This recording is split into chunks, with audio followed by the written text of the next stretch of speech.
Hi everyone, welcome to the Bashcom Tech training class. Today we'll be talking about a very unique topic, how to make your CentOS VMware full screen. Now this is a general problem that usually happens to anybody that wants to set up his VMware workstation. So the next thing, it's a very short video, so let's ride on. So the first thing we are going to do, let's say you have a virtualized system, which is this.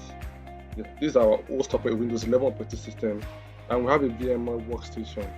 This is our VMware workstation, and we want to make it full screen. Like you can see that this is not full screen. So the we log in.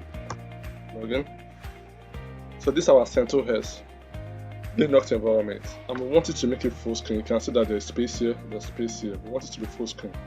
So the first thing you have to do, number one, you go to settings, come here. Yes, go to settings. Hold on a second. After I go to settings, you scroll down. Scroll down. Go to devices. From devices, you go to display. So now the resolution here is 800 by 600. This is not what we want.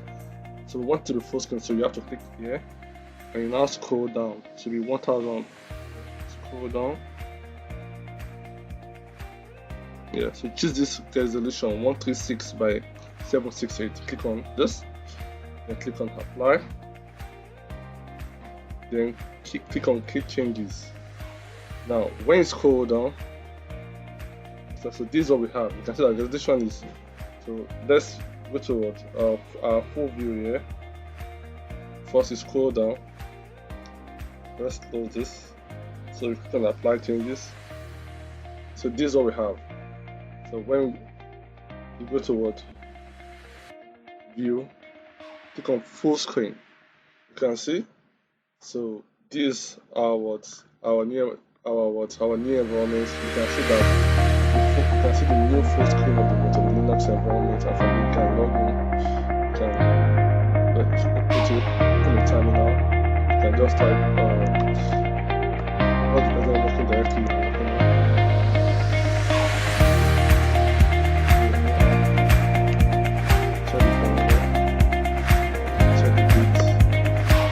It's your Linux environment on the full screen.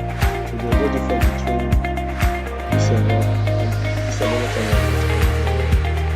Normal Windows 11 environment. So that's open full screen, and you can work in your own commands and do other things. And you want to go back to your format settings, you can also go to and click on custom. So thank you very much everybody for joining our class. It's a short video, so this is how to make VMware CentOS. Thank you very much everybody. See you all in our next class. Have a nice day everyone. Bye.